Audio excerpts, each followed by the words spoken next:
Many people that know me know I'm a very private person. Amen. And I didn't know that he was telling me to write a book at the time. Again, my mind was thinking, write a book. I can't write a book. I don't have nothing to write about, you know.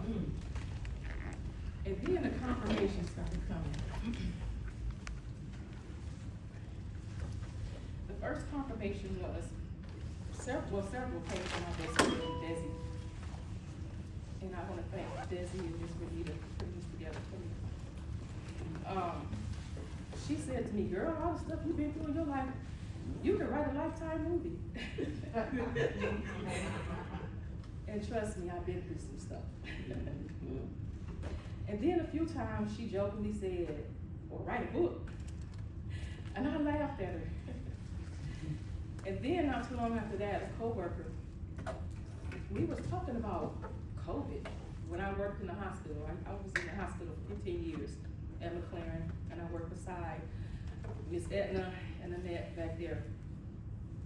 And I was telling a coworker at my current job, I work in the medical department with GM, and we was talking about how I experienced COVID and different things. And out the blue, she said something just out the way. She said, you know, the things you've been through, you could write a book. And I'm like, about COVID? She said, you could, but that's not what I meant. And she said, no, just about you. She said, I could tell you have adventure in you. You've been through some things. I could tell it in your voice. You got wisdom.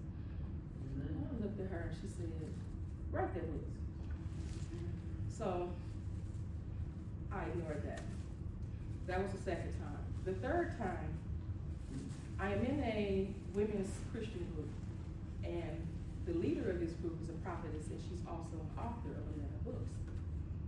And we would pray every morning, 4:30. We would pray, speak in tongues, and different things like that every day. It was 8 of us in the group, along with her, making 9. And she would encourage us, step outside the box, write a book. And every time she said that, now we had weekly meetings every Tuesday evening on Zoom for about a couple hours. And every time she said it, I would, you know, act like she wasn't talking to me. And finally one time she said, Nina, that look on your face, do you think I'm not talking to you? I looked at her, I said, actually, I don't think you're talking to me. She said, you're actually one of the main ones I'm talking about. You have a book or two in you.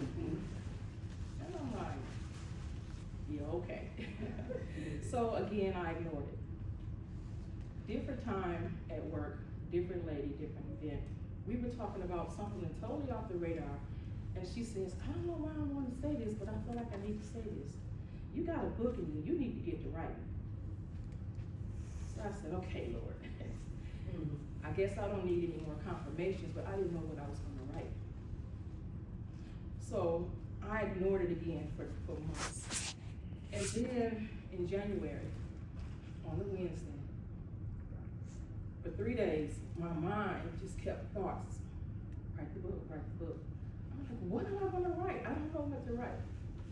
So finally, day 3, I was so tired, and I got ready to go to bed early, about 8:30 on a Friday night. I went to bed and I laid there and I tossed, turned, until about 3 in the morning. I said, okay, God, what? So I got up. And I remember the lady in my Christian group, ladies group, saying, when you get ready to write the book, don't put too much thought or effort into it. Just write. And I'm like, I don't even know what to write.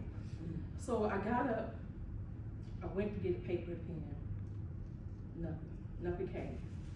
So then I figured, let me type, because I type faster than I write. So I turned on the computer, and me being the silly person I am, I said, my name is Nina Simone Harris. I'm gonna write a book, but I don't know what I'm writing about.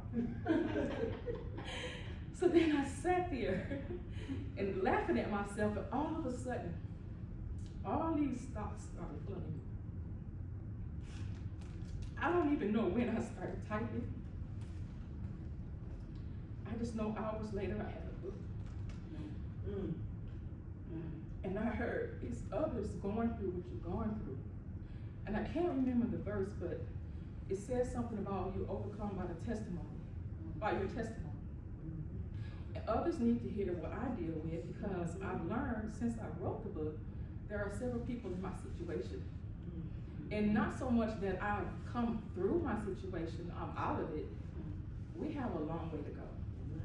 But I recognize, as I mentioned in the book, a lot of times we're fighting with the wrong person, which is our children. And we should be tackling the enemy that's upon them, or that's behind them. And once I learned I was fighting the wrong opponent, then I came up with better strategies that the Holy Spirit gave to me, and I included in the book prayer points and different ways we should look at ourselves and our children. And I said all that. I know a lot of people remember the prodigal being the prodigal son in the Bible, where it was a wealthy family. He had 2 sons, and the younger one wanted to go away with his inheritance. And he squandered it away. He became poor, and he went back to his father, and his father accepted him. That is only one version.